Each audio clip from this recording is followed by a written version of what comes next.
Hey guys, tonight we drift across the restless waters of the Roman Empire where legions marched aqueducts, carried rivers across valleys, and fleets set out from harbours lined with marble quays. The empire stretched so far that to the average Roman farmer it already felt like the whole world had been conquered. And yet even the greatest empire loved to whisper about edges, horizons, and places where maps dissolved into sea monsters and question marks. That is where tonight's story begins, the tale of a fleet that set sail with all the discipline of Roman order and all the confidence of Roman pride, and then simply failed to return. You probably won't survive this voyage, to be honest, unless your skill set includes rowing for hours while eating nothing but hard biscuits and salted fish that taste like pickled regret. So before you get comfortable, take a moment to like the video and subscribe, but only if you genuinely enjoy what I do here. And tell me where you're listening from, along with the local time. I love seeing that little constellation of viewers across the world. Now find yourself a cozy seat or a soft bed, let your mind begin to unwind, and let's ease into tonight's journey together. The first images of this fleet come to us from fragments of chronicles and faint references in the writings of men who never thought their words would be pored over by sleepless scholars 2,000 years later. They describe a time when the empire looked outward with hungry eyes, eager not only for conquest but for understanding. Grain ships already fed Rome from Egypt, olive oil sailed from Hispania, and traders brought silks all the way from the mysterious East. But the fleet we are chasing tonight was said to have aimed for something stranger. Still territories whispered about at the far edge of the known seas. Picture the harbour at dawn. Marble columns rise against a sky streaked with pink gulls, wheel overhead, and long shadows stretch across mosaics that glitter with damp. The fleet waits in silence, hulls painted with ochre and black oars glistening with resin sails furled like folded wings. Soldiers lean on spears, sailors haul amphorae of water and wine aboard, and clerks scratch tallies on wax tablets to record every grain sack, every salted pig, every jar of olives. The Roman obsession with logistics is in full swing. Here not a ship leaves port without precise counts, weights measured in both libra and modius, the ancient equivalents of pounds and bushels. And then the horns sound. Deep echoing blasts roll across the water, summoning every ear to attention. The sails unfurl with a snap, catching wind that smells of tar salt and morning bread from bakeries along the quay. Oars dip in unison, 30 men per side, backs bending with the rhythm of centuries-old discipline. The fleet slides out toward the horizon, and for the people on shore this is just another departure. Fleets leave, fleets return. Rome commands and the sea obeys, or so they believe. Mainstream history gives us a clear picture of what Roman fleets looked like. They were not only war machines, but carriers of empire. Grain fleets from Alexandria, for example, were so crucial that emperors personally guaranteed their protection, because without Egyptian wheat, the people of the Rome went hungry. These were large, complex ships capable of carrying hundreds of tons of cargo and hundreds of passengers. Our mysterious fleet, the one whispered about in fragmentary accounts, would have looked much the same: sturdy hulls, square sails, and banks of rowers ready to move the ships even when the wind failed. But here comes a quirky tidbit. Some sources suggest that 1 or 2 ships in this vanished expedition carried cages of exotic animals perhaps destined for the arenas of Rome. Imagine lions pacing restlessly in wooden crates, their roars muffled by the crash of waves. Or giraffes. Yes, giraffes had already made their way to Roman circuses, craning necks above ship decks like bewildered sentries. Whether true or not, the image sticks soldiers, polishing helmets beside tethered beasts, wondering if the gods themselves watched their voyage. Historians still argue whether this fleet ever existed in the exact form the whispers describe. Some say it was simply a grain convoy that ran into storms and was lost, later magnified into myth, by storytellers unwilling to accept that nature had the final word. Others believe it was a deliberate exploratory mission, perhaps launched under Augustus, or later emperors seeking new lands or sea routes beyond what had been mapped. The disagreement has persisted for centuries, each historian tugging the rope towards certainty, but never quite pulling it all the way. But tonight in our story, the fleet is real. Its sails bright in the morning sun, its decks alive with clatter and laughter. Its purpose written in orders sealed with imperial wax. Families on shore wave kerchiefs, children point at the carved figureheads, merchants tally debts that will only be settled when the ships return. And as the sails grow smaller on the horizon, the empire exhales, trusting that order, discipline and divine favour will see its fleet safely home. The strangeness, of course, is that this is the last clear glimpse we get. From this point onward, the trail frays into rumour, silence and speculation. The horns stop sounding, the sails fade into haze, and history itself folds its arms, refusing to tell us more. But in that silence lies the seed of mystery, the kind that keeps people awake centuries later, staring at maps and wondering what lay beyond the edge of Roman knowledge. The fleet slips past the headlands of Italy, its sails swelling with the mixed winds of fortune and folly. From the decks, the sailors watch the coastline fade, villages shrinking into dots, temples dwindling to white scars against the hillsides, until even the familiar scent of olive groves and warm soil is lost to the salt spray. Ahead lies nothing but water, a horizon that promises wealth, mystery or ruin, depending on who is telling the tale. The Romans are no strangers to the sea, but this voyage feels different. It stretches further than the patrols of the navy, further than the merchant runs to Egypt, further even than the known harbours of Spain and Gaul. It is a voyage into rumour, a deliberate crossing into the lands beyond certainty, and tonight, beneath the swelling dusk, it begins to feel like a story, already drifting from history into legend. Sailors are never without superstition, and Roman sailors are no exception.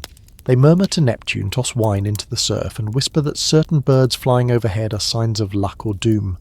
One helmsman insists that a raven circling the mast means a storm within days, while another claims the same bird is a blessing from Apollo. The officers laugh, but they still adjust the rigging carefully, as though just in case the gods are indeed watching.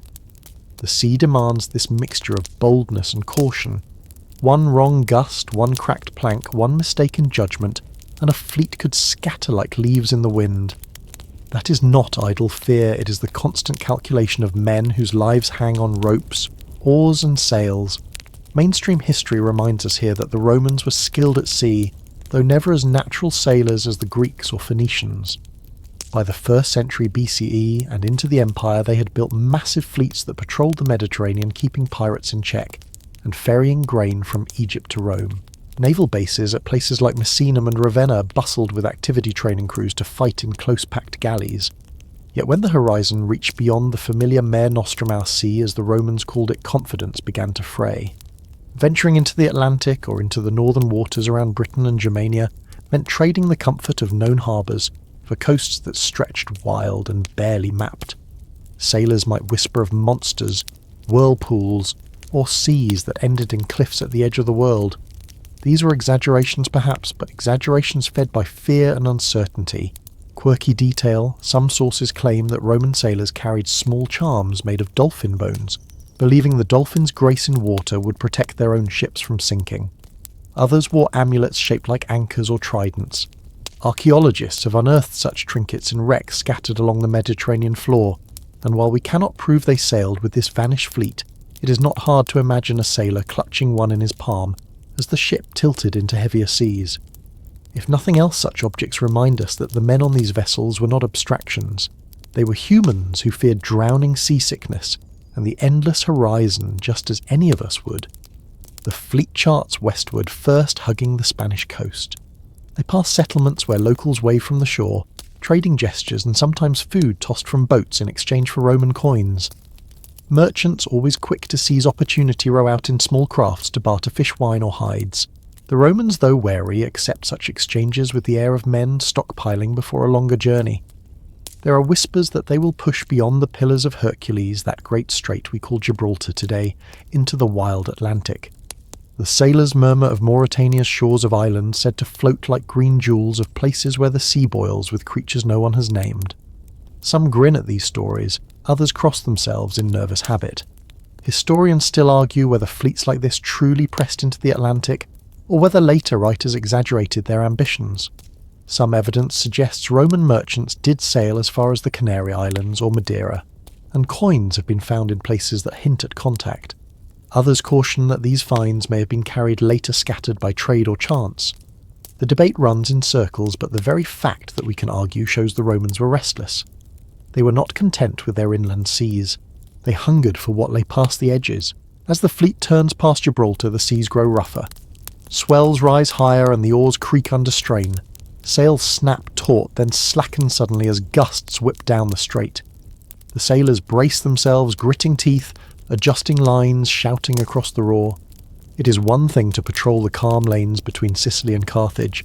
It is another to feel the Atlantic heave beneath you, like the back of some breathing beast. The land recedes behind them, cliffs dropping into foam, and suddenly the water feels endless. Here at last they are in the unknown. Night falls with a heavy weight. Stars prick the sky, but the constellations seem to tilt strangely when viewed from these waters. Sailors point upward, tracing Orion, but mutter that he hangs lower here nearer the horizon. The Milky Way spills brighter across the sky so sharp that it seems to shimmer against the black waves. A hush falls over the ships. For all their bravado, the men are awed by the immensity of what they have entered. A legion on land might cheer and march with clattering shields, but a fleet at sea moves with the creak of wood and the rush of water. It is slower, more vulnerable, and infinitely more humbling. In the great cabin of the flagship, the commander studies his maps. They are limited fragments of coastline sketched from earlier voyages, dotted with notes about rivers and capes. Beyond those, the parchment is mostly blank. Here be lions, a later age would say of its maps. For the Romans, it was simply emptiness, the unrecorded waiting to be recorded. The commander taps his stylus against the wood, considering the risk. He knows that history remembers those who dare. If he returns with stories of new lands, he will have carved his name into the Empire's lore. If he vanishes, well, perhaps even that will make a story. Above deck, the watchmen gaze into the darkness. Waves glisten with pale fireflies of phosphorescence. The air carries a tang of salt sharper than any in the Mediterranean.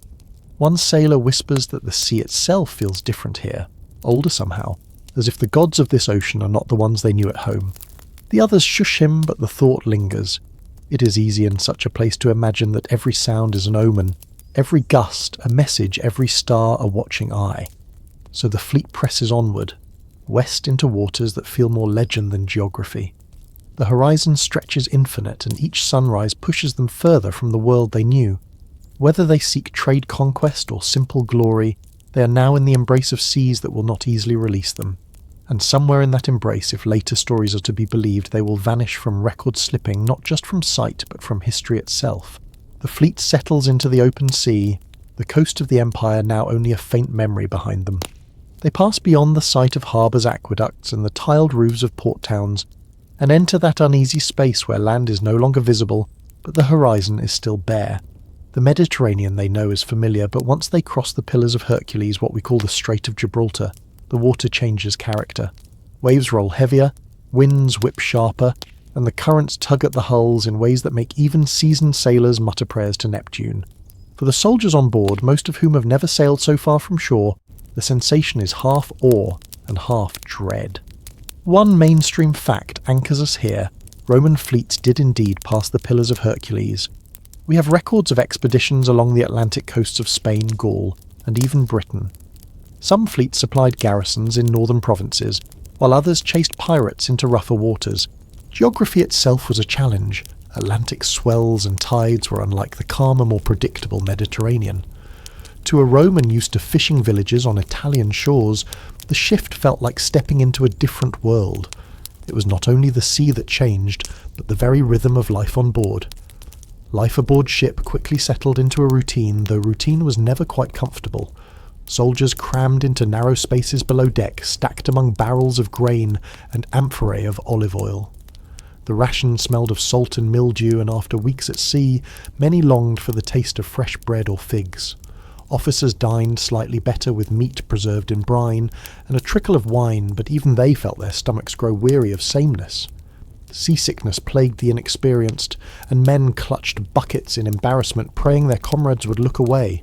If you've ever tried to sleep on a bobbing mattress, add the sound of oars slapping water and men groaning in their dreams, then multiply that by 200. Comfort was not a feature of these journeys, and yet daily life found its rhythm. At dawn, the trireme drums beat, calling rowers to pull in unison. The creak of benches, the splash of oars, the barked commands of officers filled the cold morning air. When sails were raised, the sound shifted to canvas, flapping ropes straining, and the occasional curse of a sailor whose hands blistered raw. Soldiers sharpened swords, polished shields, or simply stared into the sea, wondering if the gods were watching. Some scratched graffiti into wooden planks, names of lovers, crude jokes, or small prayers.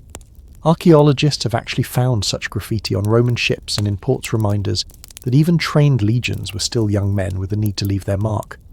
Quirky details cling to these voyages. One later tale insists that on such expeditions a goat was kept on board specifically for predicting storms. If the goat bleated oddly or refused to eat, sailors whispered of approaching winds. Whether this was superstition or a colourful exaggeration, it illustrates the fragile psychology of men far from land. Even those disciplined enough to conquer Gaul or Judea could still glance nervously at the horizon when a goat sneezed. As days pass, monotony becomes a force as strong as hunger. Soldiers play dice to pass the time, betting on scraps of food or favours owed. Some sing songs bawdy and repetitive, while others argue about philosophy they only half understand. Imagine two men, neither literate, arguing loudly about whether the world ends at the horizon. One insists it must, after all the sea looks like it drops into nothing. The other swears he heard a philosopher in Rome say the earth was round like a ball. Laughter, wagers and mockery follow, but the uncertainty lingers. Historians still argue whether common Roman soldiers truly believed in a flat earth, or whether they understood the basics of spherical geography. The elite knew, but the rank and file likely clung to what their eyes told them. And then there are moments of quiet beauty. Dolphins arc beside the ships, chasing waves like playful scouts. At night the water glows faintly with phosphorescence, and soldiers point awed, whispering of spirits or gods guiding their way. Stars wheel above, more numerous and clearer than in smoke-filled cities. Navigators read them with practiced ease, aligning ships to constellations, and guiding the fleet through waters where maps ended and memory began. To a man on deck staring at constellations that seemed endless, the universe felt both vast and intimate. Still unease grows the farther they sail. Supply tallies shrink. Grain measured in modi, about 6.5 kilograms or 14 pounds each, disappears faster than planned. Water stored in amphorae spoils, turning sour, forcing men to drink diluted wine more often. Officers scribble notes on wax tablets, muttering about rations, while sailors whisper that the sea itself drinks more than men do. Anxiety simmers in every belly, and small arguments flare into fistfights. The commander's voice grows sharper, discipline harsher, as though control can steady the sea. The quirky detail here is that some accounts say Roman ships carried caged songbirds. They were used as entertainment, but also, according to rumour, as omens. If the birds chirped restlessly, sailors muttered of storms. One story even claims a parrot, likely captured from the east, was taught to mimic commands, confusing soldiers when it squawked row in the middle of the night.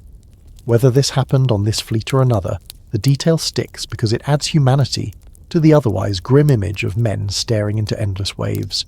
Historians still argue whether the Roman fleet in question actually pushed beyond Gibraltar into the unknown Atlantic, or whether later storytellers projected them farther than they went. Roman trade with Britain, Gaul, and even along the Moroccan coast is well attested, but the idea of a fleet vanishing into mystery tantalizes precisely because the sources grow thin. Did they venture boldly where others feared to go, or did rumour inflate a simple loss into a grand disappearance? The silence of the records leaves us with only speculation. As the ships move farther into waters no Roman had charted fully, the men begin to sense the shift. The sky seems wider, the waves heavier, the silence deeper. The horizon, once familiar, now looks like a line dividing worlds. And beyond that line the fleet sails, carrying not just soldiers and supplies, but the weight of history's most enduring question. How can something so powerful, so carefully built, vanish into silence? The men laugh, argue, sing and sleep, but somewhere in their hearts they know they're sailing not only into distance but into uncertainty. And that uncertainty, heavier than the waves, becomes their most constant companion. The horizon stretches endlessly, blue upon blue, as the Roman fleet presses forward into waters few of them have ever seen. Decks creak under the weight of cargo, sails snap in the salty wind, and the men glance often toward the sky as though it might offer reassurance. They have left the familiar coasts behind the harbours where fresh bread and amphorae of wine could always be found, and now they sail into the unsettling vastness where maps end and speculation begins. Some mutter that they are still within the reach of the Empire's hand, while others whisper that they have slipped into another world entirely. You can imagine the silence of night on such a voyage, only the hiss of waves against hulls and the occasional groan of timber punctuated by the snoring of exhausted oarsmen. It is the kind of silence that makes men remember every warning they ever ignored. They are not without order, of course. Romans even at sea cling to routine like a lifeline. Watches are kept, rations measured, prayers muttered at dawn. A centurion drills men on deck, insisting that discipline must not falter, even if the horizon offers no enemy to strike. The fleet's admiral, seated beneath a canopy, consults maps inked with cautious lines, measuring distances in both Roman miles and the more practical reckoning of leagues sailors prefer. He tells himself he is still in control, that sea and wind are merely variables to be managed, not forces beyond command.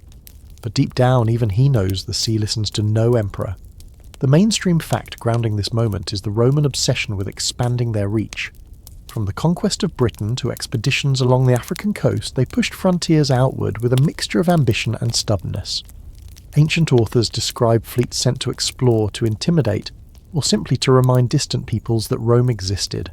The voyage we imagine now fits neatly into that tradition, an attempt to see what lies beyond, to map the edge of the known perhaps, to find new markets, or secure fresh glory. The empire thrived on momentum, and the sea seemed like the next inevitable frontier. But quirky details cling to such ventures, colouring them with hints of unease. Later storytellers claimed that this particular fleet sailed under ill omens. Birds were said to have flown backward over the harbour on the day of departure.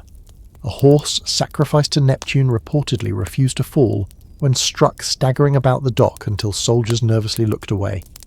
And on the very night they left port, the moon appeared blood-red, casting strange shadows across the waves. Were these embellishments? Almost certainly. But you can picture sailors repeating them in hushed tones as the voyage lengthened, each oddity magnified by distance and fear. Even the bravest warrior grows superstitious when the ocean has no end in sight. Daily life on board grows monotonous, then frayed. Bread hardens into tooth-cracking rations. Water stored in clay jars begins to taste of mould. Salt fish is eaten until men dream of anything else. Cheese figs, fresh olives. Jokes are told to keep spirits up, but the laughter fades quickly when storms rise on the horizon. A sudden squall can scatter ships like leaves, and though they regroup afterward, men mutter about how easily they could be lost forever. Picture them clinging to ropes as rain lashes their faces, teal and russet cloaks soaked through shouting prayers into the gale, while commanders try to keep order with promises of calm seas ahead.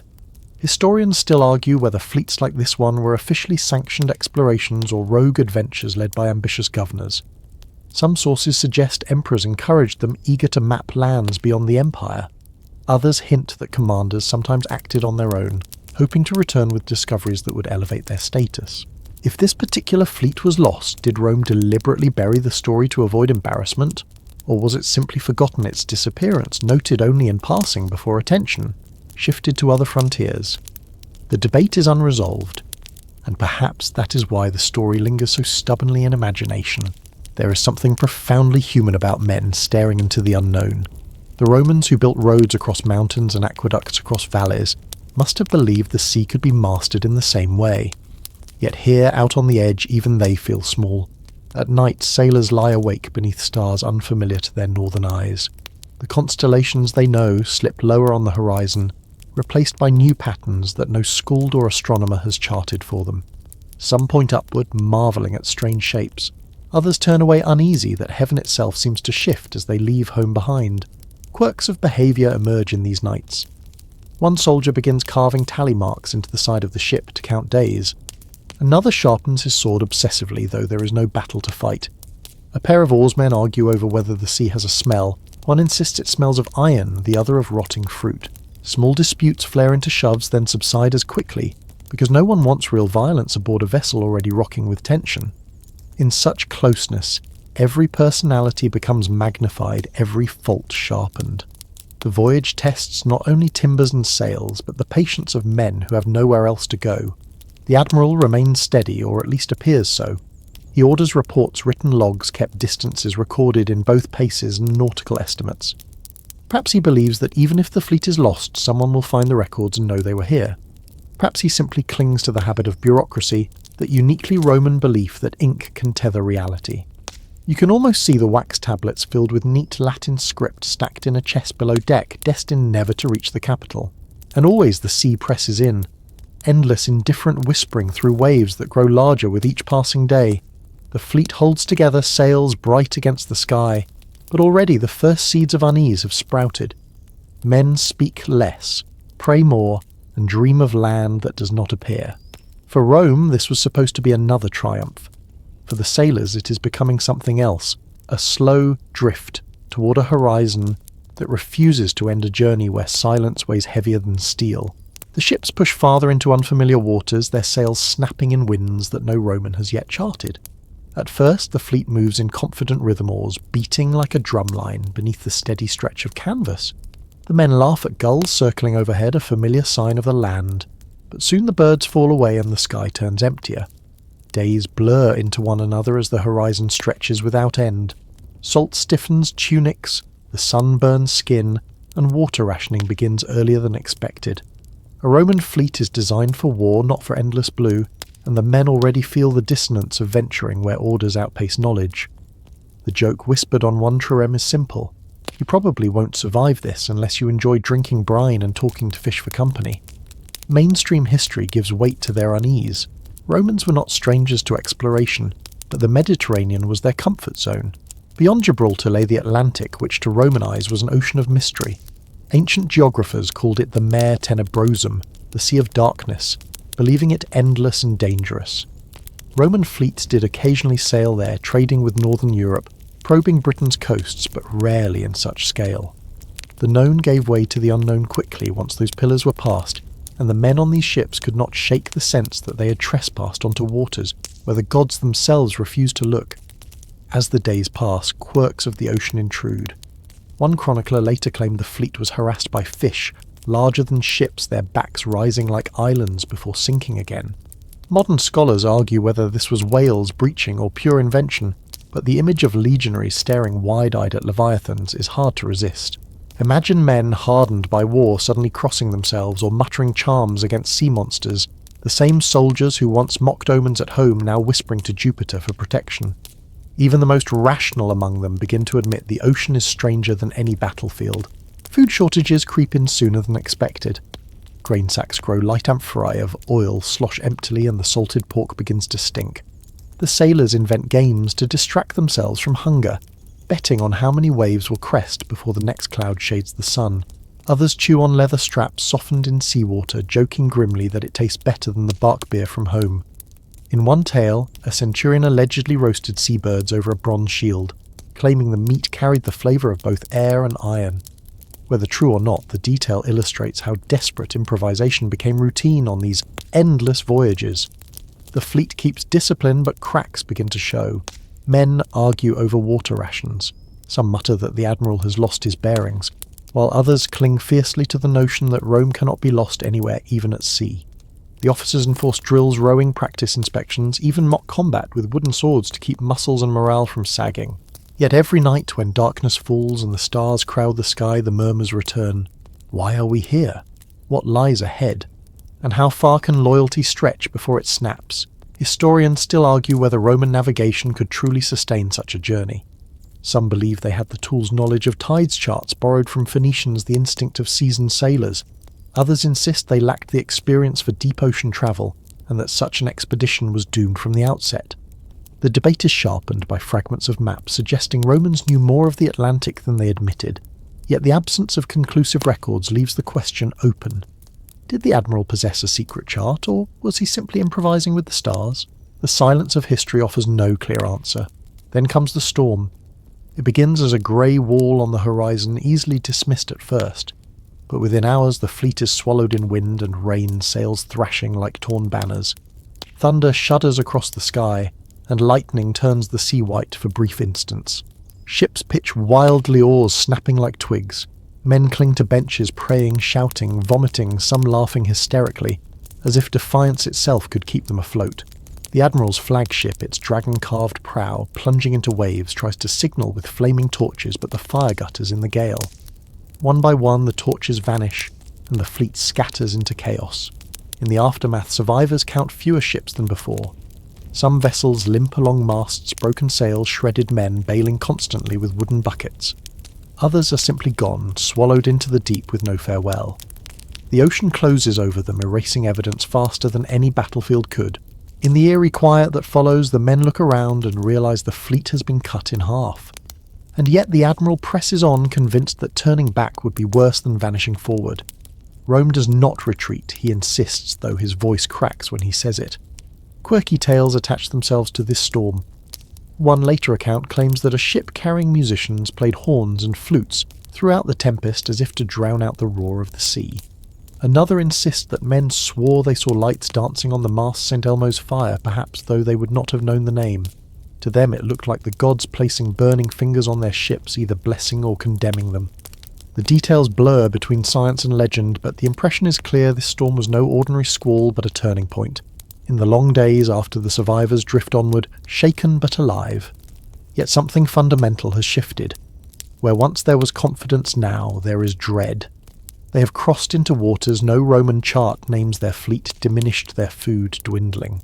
Every creak of the hull, every whisper of the wind feels like an omen.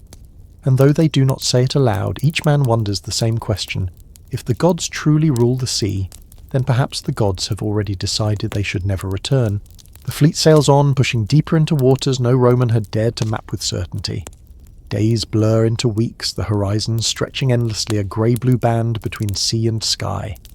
The sailors rise before dawn, stoking small braziers on deck to warm thin porridge, their breath fogging in the chill. Salt stiffens their tunics, ropes creak, gulls vanish, and soon the only company is the steady slap of waves against wood. The further they travel, the more fragile their sense of direction becomes. They consult stars and sun, but clouds often obscure both, leaving them adrift in featureless water. They count days by rations consumed and prayers whispered. And while official records speak little of voyages beyond familiar routes, whispers among merchants and coastal farmers suggest Roman sails appeared far from expected shores. A mainstream fact grounds this uncertainty. The Romans did possess navigational knowledge, but it was limited compared to later seafaring cultures. They used the rising and setting of stars, the sun's arc and coastal landmarks to find their way. Tools like the gnomon and water clocks helped measure time, but there were no compasses, no accurate charts for vast oceans. Their ships were designed primarily for coastal journeys or Mediterranean crossings. Venturing beyond was risky, a feat of endurance as much as engineering. Yet Rome was not afraid to stretch boundaries when trade or conquest beckoned. Fleets had reached India carrying glassware and coins, and Roman amphorae have turned up as far as Vietnam, suggesting contact through intermediaries. It is not implausible that one expedition pushed further than expected, only to lose itself in the immensity of the sea. But the quirky details that cling to this voyage are stranger still.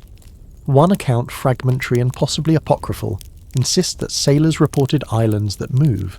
Later commentators guessed they saw pods of whales breaching, mistaking the massive forms for drifting land. Another tale claims the fleet encountered a sea that burned at night, which may refer to bioluminescence plankton glowing in the waves. Imagine weary Roman sailors leaning over the rails in saffron or russet cloaks, staring at water that sparkled with ghostly light, unsure if they had entered a magical realm. Stories like these highlight how quickly unfamiliar phenomena could turn into myths when seen through tired, frightened eyes. Historians still argue whether such accounts are echoes of real exploration, or later embellishments added by scribes eager to make the empire seem more daring. Did the fleet actually witness strange seas? Or did storytellers fold sailors' fears into their reports? The problem is the same as always: fragments without context, phrases plucked from lost chronicles, and the tendency of human imagination to fill gaps with marvels. Some argue that the islands that move must be metaphorical, while others see them as evidence of genuine encounters with unknown wildlife. As with so many mysteries, certainty drifts just out of reach like a coastline glimpsed through fog. Day by day, the voyage becomes more surreal. Supplies dwindle, though not catastrophically. Salted pork barley, dried figs. Water grows stale in clay jars tasting of clay and algae. Men joke grimly that they would pay a year's wages for a fresh cup of fountain water from Rome. To keep spirits alive, musicians pluck lyres or blow simple flutes, their tunes nearly drowned by the crash of waves. Some sailors carve runes or crude sketches into the timbers, graffiti of the restless. One scratched a crude fish with teeth, as though daring the sea to reveal its monsters. Such artifacts, if they survived, would be priceless, but ships sink, wood rots, and only rumour drifts ashore.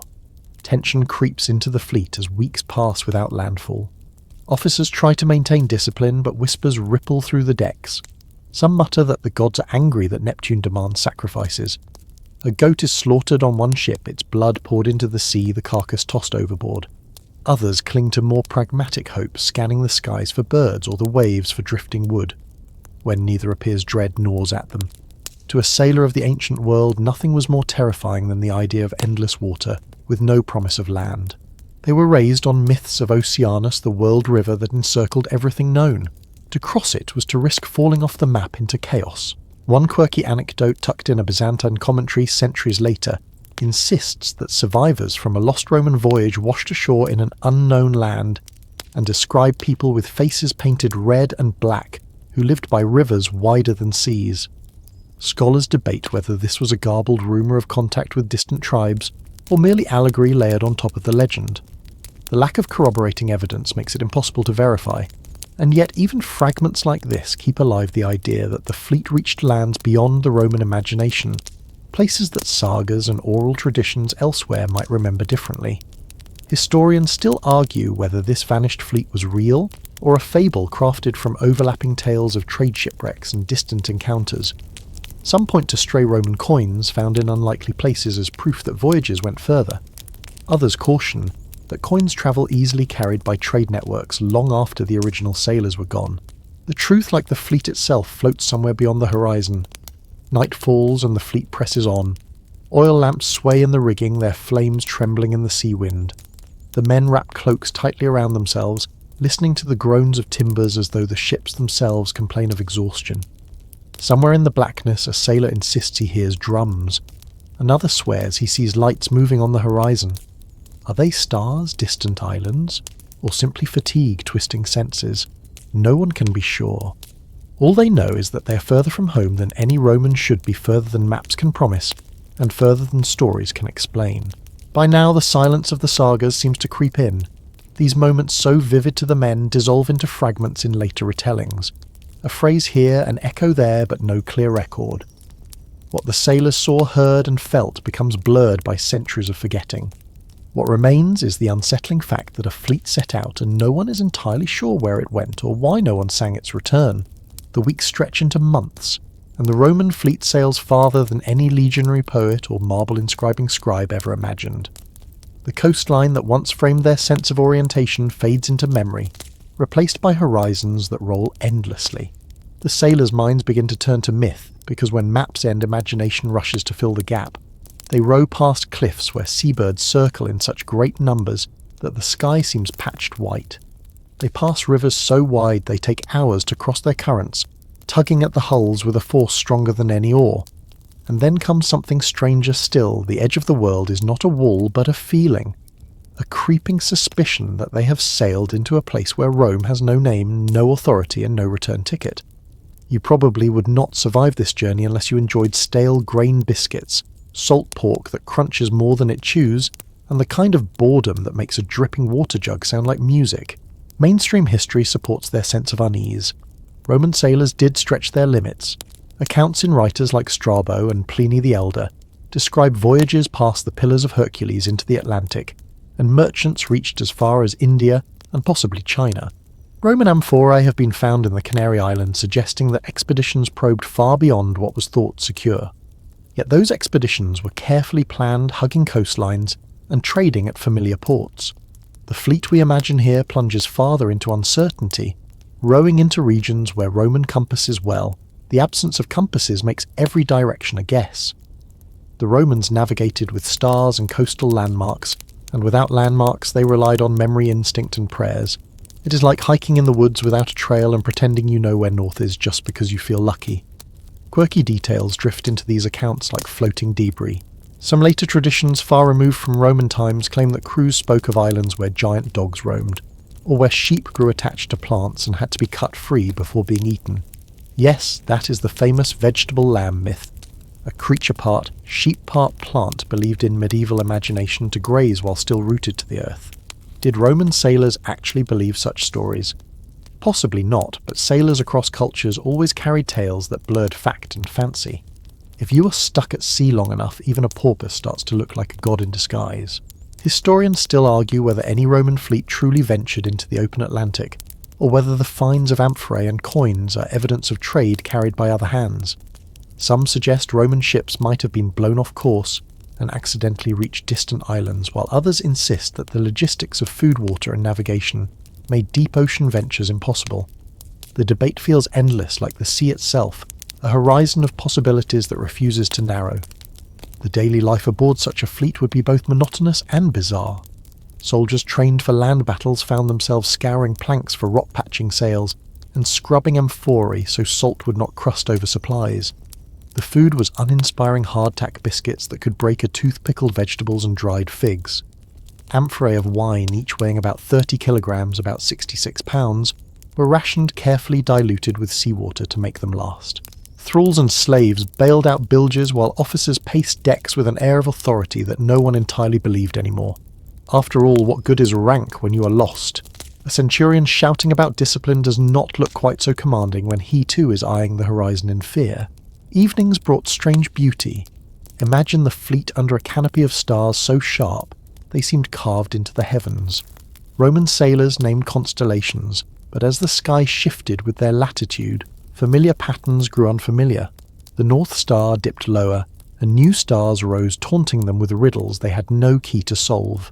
Fires were forbidden aboard ships, too much danger of sparking on wooden decks, so light came from oil lamps flickering in clay bowls, their flames bending in the wind. Men told stories of home of gods of past campaigns. Some joked about the crocodile dung sunscreen of Egypt, while others swore that the sea itself was alive listening. The ocean itself began to play tricks.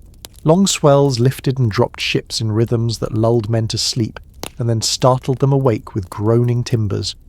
Shoals of fish glittered beneath the waves, turning water into silver mirrors. Occasionally a whale would breach near the fleet, expelling a spray so vast that it looked like the breath of Neptune himself. Fear and wonder mingled in equal measure. One sailor might carve a charm into wood for luck, while another spat into the sea to show he was not afraid. Neither gesture had much effect, but both gave men a sense of control over an element that laughed at their efforts. And then came the storms. Imagine sheets of rain so thick they erased the horizon, leaving men rowing blind. Lightning cracked open the sky, flashing bronze helmets in eerie silhouettes. Waves higher than rooftops rolled toward them, and ships creaked as if their spines would snap. Men shouted prayers to Jupiter, to Neptune, to any god that might be listening. Some swore they heard voices in the wind, laughter not quite human. Superstition became survival. Even the hardened veterans admitted that the sea was more terrifying than a barbarian charge. At least with enemies you could see their faces. With the ocean, the enemy was everywhere. Between storms, silence reigned. No birds circled overhead. No coastline appeared. Just the endless hiss of water against hulls and the creak of ropes. Days blurred together until time itself seemed to dissolve. Was it 1 month or 2? The logbooks grew smudged, the ink running as damp crept into every corner. Soldiers stopped marking time by days and instead counted by the emptying of amphorae. Each jar finished was another step into uncertainty. The thought that they might never return began to whisper through the ranks. At first it was a joke. Better get used to fish, we live here now. But soon it became a quiet dread. Letters written on scraps of wax tablet were sealed in amphorae and dropped into the sea, messages in bottles avant la lettre. Of course none have been found, but the image lingers, men trying to leave traces in a world that might erase them. And still the fleet pushed forward, driven by orders, by pride, or perhaps simply by the momentum of their own fear of turning back. Because what does it mean to admit you are lost, for Romans masters of roads, laws, and conquest to confess that the sea had bested them was unthinkable? Better to sail into the unknown, to cling to the hope of land beyond the horizon, than to admit defeat. And so the edge of the known world ceased to be a line on a map, and became a psychological state, a place where men balance between courage and madness, between Rome's order and the ocean's chaos. They had left behind everything familiar, and ahead lay only rumour, imagination, and the relentless waves. The Roman fleet drifts farther than any of its commanders imagined, and the seas around them become a stage for encounters that blur the line between reality and myth. At first, they still cling to the hope of reaching some recognisable shore, maybe even a port described in half-remembered tales of far traders. But as weeks pass, the landscapes that emerge from the mist seem to belong to no familiar world. Forests loom along the coasts, their trees taller than any oak or cedar the sailors know, trunks so wide that even 4 men with outstretched arms cannot circle them. The air carries scents both sweet and strange, and birds with wingspans longer than a man's height wheel above the ships in unsettling silence. Even the sound of the waves feels different, echoing against cliffs carved into shapes that resemble watchful faces. When the sailors finally put ashore, it is not triumph, but unease that grips them. The beach crunches beneath their sandals in a way unlike any Roman strand. Instead of sand, the shore is made of ground shells that glitter white and pink beneath the sun. Amphorae of water are carried down to refill from nearby streams, but even the water tastes odd, mineral-heavy, almost metallic. Some men spit it out muttering about curses, while others shrug and drink deeply. After all, thirst has its own empire, and a legionary cannot fight without water in his belly. A few wander inland spears in hand and return wide-eyed with tales of fruits the size of shields and animals that seem halfway between boar and bull. Quirky detail, one soldier insists he saw a deer with antlers shaped like spirals curling upward like the horns of a ram. His companions laugh, accusing him of having too much watered wine, but his trembling hands suggest otherwise. Mainstream history offers us some grounding here. Roman accounts do describe encounters with unfamiliar fauna when exploring foreign lands. Pliny the Elder, in his encyclopedic natural history, recorded reports of giant birds in Africa, and trees with leaves broad enough to shelter entire groups of men. To modern ears, many of these descriptions sound exaggerated, but they reveal how easily the mind can turn unfamiliar landscapes into marvels. For sailors who had already crossed into the unknown, every tree bird or animal could feel like confirmation that they had left the world they knew behind. One evening, as the ships lie at anchor just offshore, a strange sound rises from the forest. Not wolves or lions, but a rhythmic drumming hollow and deep, echoing through the trees as though the land itself is breathing. Soldiers gather on the decks, clutching spears, eyes straining toward the shadows. Some insist it is the sound of giants walking. Others argue it must be thunder reverberating across distant hills. But the sky is clear and the stars burn steadily overhead. The drumming continues, then fades, leaving silence thicker than before. That night few sleep easily, and even fewer are eager to return, inland come dawn. The next day, however, necessity wins. Supplies dwindle, bellies grumble, and captains order the men to cut timber for repairs. The sailors obey axes ringing against the towering trunks, but many work with one hand on their weapons. It is here that another oddity emerges. When felled, the massive trees bleed sap of an unnaturally bright colour closer to crimson than amber. It stains tunics, sticks to fingers, and seems to glow faintly in firelight. Some joke that the gods planted veins in the trees just to mock mortals. Others mutter that the land itself is alive and resents their intrusion. Historians still argue whether reports of strange creatures and unnatural landscapes should be read literally or metaphorically. Some suggest that sailors encountering tropical or subtropical regions for the first time may have been overwhelmed by the sheer difference, leading them to describe ordinary sights in extraordinary ways. A fruit unfamiliar to Rome could easily become monstrous in memory, and the call of an unknown bird could echo in ears as something supernatural. Others believe that at least part of the record reflects deliberate embellishment, commanders wanting to impress audiences back home with tales of marvels even if their fleets never returned. And yet the possibility remains that some Roman ships truly did encounter lands and animals beyond their world of maps, and that their astonishment was not fiction, but awe. A curious incident deepens the unease. While exploring inland, a scouting party stumbles upon stone structures, low walls half buried in foliage. They are not Roman in style, too rough, too irregular, but clearly shaped by human hands. Some stones bear faint carvings, spirals and waves that seem to ripple even in stillness. The soldiers argue whether these ruins belong to some ancient tribe, perhaps one long vanished, or whether they are natural formations mistaken for architecture. When they return to camp and describe what they saw, their comrades laugh uneasily, saying ruins appear in every tale when men stray too far. But the scouts remain grim, their eyes haunted by the memory of shapes too deliberate to be dismissed. Night falls and fires burn along the shore. The men gather in circles, eating stew from bronze bowls, pretending to ignore the distant cries of animals they cannot name. Jokes are made because what else can you do when the forest hums like a lyre plucked by invisible fingers? Someone quips that if they survive, they will return home and charge double pay just for the nightmares endured. Another responds that no pay in denarii will be worth explaining to his wife why his sandals are stained with blood-coloured sap. Laughter ripples briefly but fades too quickly, leaving only the steady hiss of waves. What strikes hardest is not what they see, but what they do not. No familiar villages appear along the coast, no smoke rising from huts, no fishermen in boats. The land seems empty of people, and that emptiness gnaws at the Romans more than hostile tribes would have. Soldiers prefer enemies to silence, for enemies can be fought. Silence, though, leaves them adrift, forced to wonder whether the world itself has turned against them. As the fleet prepares to move on, sails patched with unfamiliar timber and water jars filled reluctantly with metallic streams, a mood settles like mist across the decks. They have seen wonders and terrors, heard drumming in the dark, found ruins that whisper of vanished builders. And yet they have no name for any of it. No Roman geographer marked these coasts, no merchant bragged of these fruits, no general claimed these lands. They're off the map, off the record, and perhaps off the edge of the world itself. The men row slowly, glancing back toward the shore as though it watches them leave. And in that watching silence the mystery deepens. Were they the first to set foot on those shores, or had others been swallowed there long before? Were the ruins remnants of forgotten peoples or illusions conjured by weary eyes? Historians still argue whether any of this was real, or whether the fleet never existed at all, its story spun from fragments of sailors' tales. But in the imagination of those who listen centuries later, the strangeness of that campfire laughter, the glow of crimson sap and the hollow echo of drums in the forest live on, refusing to fade. The Roman fleet sails onward, pushing into waters so unfamiliar that the sailors begin to doubt whether they are still on the same earth. The stars above no longer seem to align with the constellations they learned in childhood. The familiar belt of Orion tilts at odd angles, and new clusters of lights shimmer where the night sky once seemed empty.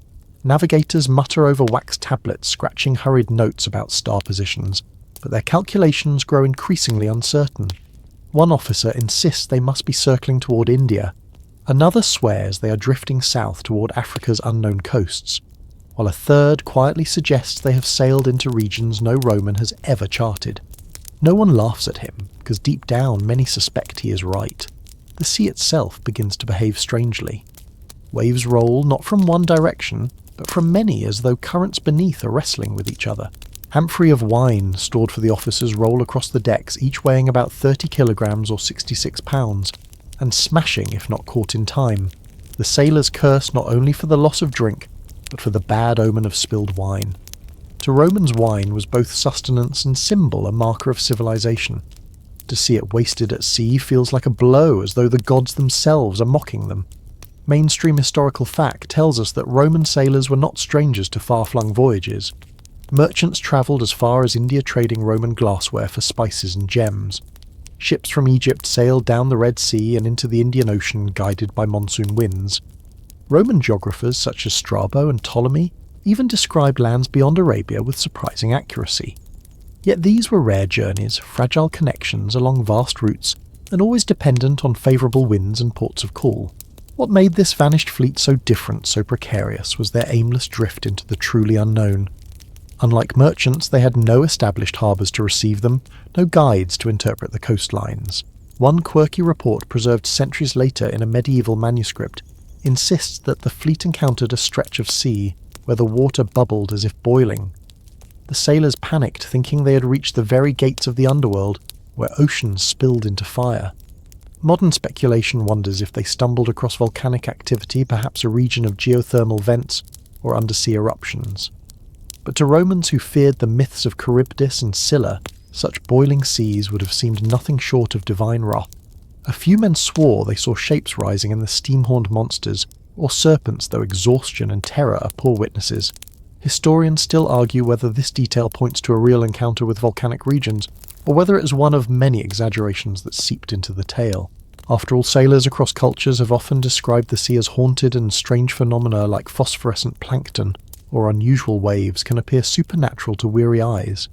Still, the image of Roman ships rocking above boiling waters lingers, refusing to let the mystery settle. Food shortages sharpen the danger. Grain sacks grow lighter each day, amphorae of oil run dry, and even salted fish begins to rot in the damp. Rations shrink until men fight over scraps. Quarrels flare on deck, swords drawn and quickly sheathed when officers intervene.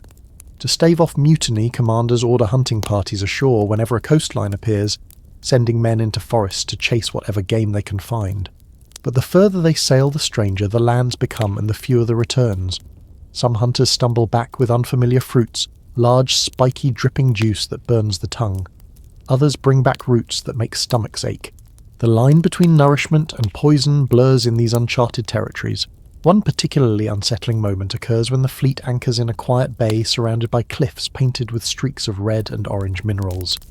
The water is calm, almost too calm, and the sailors take the opportunity to dive for shellfish. At first they laugh, splashing and boasting about who will find the largest catch. But when one man fails to surface, laughter dies. Then another disappears. The survivors scramble back into their ships, pale with fear, muttering about spirits dragging their comrades below. Some whisper about monstrous fish with mouths wide enough to swallow a man whole. Modern minds might suggest undertows or predatory creatures, but to Romans it was evidence that the seas themselves rejected their intrusion. Night brings no comfort. The sky grows unfamiliar not only with stars but with colours. Strange green and purple veils shimmer in the heavens, curtains of light that ripple and dance in silence. The men stare upwards, some in awe, others in terror. For modern readers it is easy to recognise the aurora northern or southern lights depending on how far the fleet drifted. But to Roman sailors it was a supernatural display, a divine message written across the night. Quirky detail, one officer is said to have sworn that the lights formed shapes resembling legionary standards, as though the gods themselves had unfurled banners in the sky. Whether truth or invention, the story clings another spark in the fire of speculation. The officers debate their course by torchlight maps spread across the decks. But maps fail when there are no names for the lands they see. One suggests turning back, retracing their route. Another insists it is too late, that winds and currents have carried them beyond recall. A third, grim and weary, mutters that perhaps the empire itself lies beyond their reach, now that even if they return they will never truly find Rome again. His words hush the group, for they strike too close to the truth. Historians still argue whether this vanished fleet was truly Roman, whether it ever sailed at all, or whether it is a myth built upon fragments of real voyages. Some propose it was a merchant expedition exaggerated by storytellers. Others suggest it was a military fleet lost in storms, its fate reimagined into legend. Still others argue it is purely a fabrication, a parable about hubris cautioning against sailing beyond known shores. And yet every strange detail, the boiling sea, the vanishing divers, the banners of light, clings too vividly to be dismissed entirely. As the fleet pushes on, weakened, hungry and disoriented, the sailors begin to lose track of time. Days and nights blur. Logs are no longer kept faithfully. Records vanish into salt water and exhaustion. And with each passing hour the horizon feels less like a boundary and more like a question. Where are they going? Where have they been?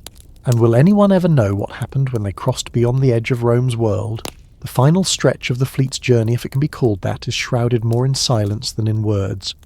By now the ships are battered sails patched with whatever cloth remains, hulls groaning with every wave. The men, once proud sailors of Rome, look more like ghosts, sunken cheeks, hollow eyes, clothes stiff with salt. Discipline, once a hallmark of Roman order, unravels into weary survival. The sea has stripped them of everything, except the will to cling to life, and even that flickers like a torch guttering in the wind. Some accounts, rare and fragmented, suggest that a few ships attempted to turn back. They charted a course westward, hoping to rejoin familiar currents and retrace their path, but the winds betrayed them. Storms rose suddenly, tossing vessels like toys. Masts snapped, sails tore, and men prayed in both Latin and borrowed tongues of local traders, promising offerings to any god who would listen. Others claim the fleet pressed forward, driven by stubborn pride or simple resignation, until land emerged low, dark and strange. No one agrees on what they saw. Some say it was a chain of islands covered in thick forests, others that it was a coastline stretching endlessly unbroken and daunting. Mainstream historical fact anchors the plausibility of such sightings. Roman coins and artifacts have occasionally turned up far from the empire's known borders, buried in India, scattered in China, even whispered about in the Americas. Most of these finds can be explained by trade routes or later dispersal, but they fuel speculation that Roman ships may indeed have drifted farther than official maps suggest. It would not be impossible. The ocean currents of the Atlantic and Indian Oceans could, with bad fortune or blind persistence, carry ships thousands of kilometres, thousands of miles away from where they began. The quirky detail that clings to the legend is the report of survivors speaking of white cliffs that bled red when struck. Some interpret this as chalk cliffs streaked with iron deposits, perhaps somewhere along unfamiliar shores. Others suggest it was metaphor, the sailors exaggerating out of fear or awe. Still, the image lingers, a haunting, painterly vision of alien landfall, terrifying and alluring in equal measure. If the fleet truly saw such shores, they never brought back maps or detailed descriptions, just fragments of poetry half remembered by later scribes like echoes in a cave. Historians still argue whether the fleet perished entirely at sea, or if fragments of it survived absorbed into foreign lands. Some speculate that shipwrecked sailors may have been taken in by coastal peoples, their presence fading into local mythologies. Others argue that the silence is the strongest clue that no survivors ever returned, no message was ever carried home.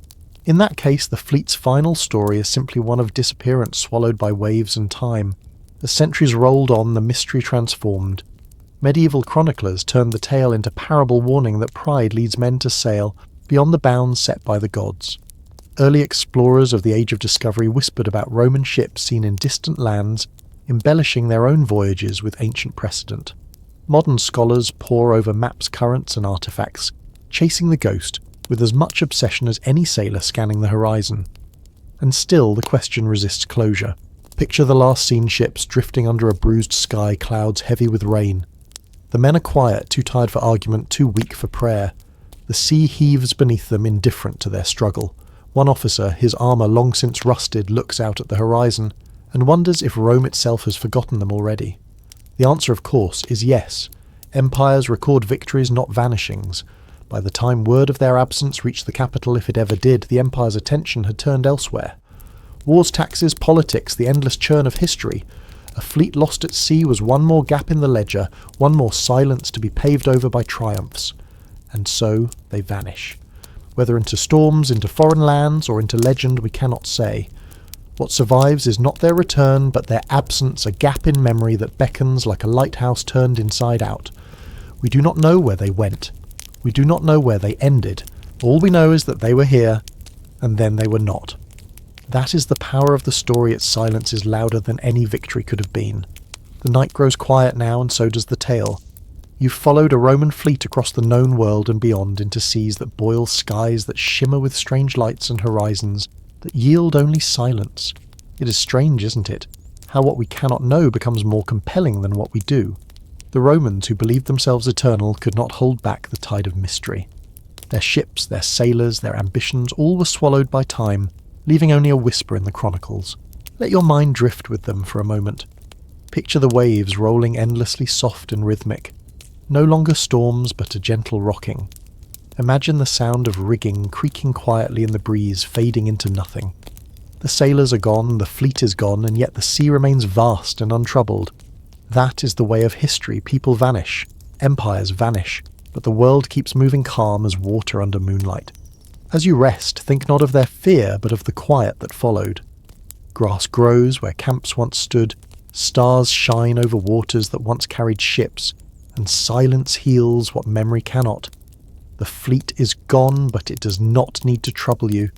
Its mystery is enough a reminder that not every question demands an answer. Not every journey needs a return. So breathe deeply, let the thought of distant seas soften into calm and feel the ground steady beneath you. The Romans may have vanished into the edge of the world, but you are here, safe, warm and alive. Sleep deeply, dream gently, and when you wake, may peace linger like the quiet of the ocean at dawn.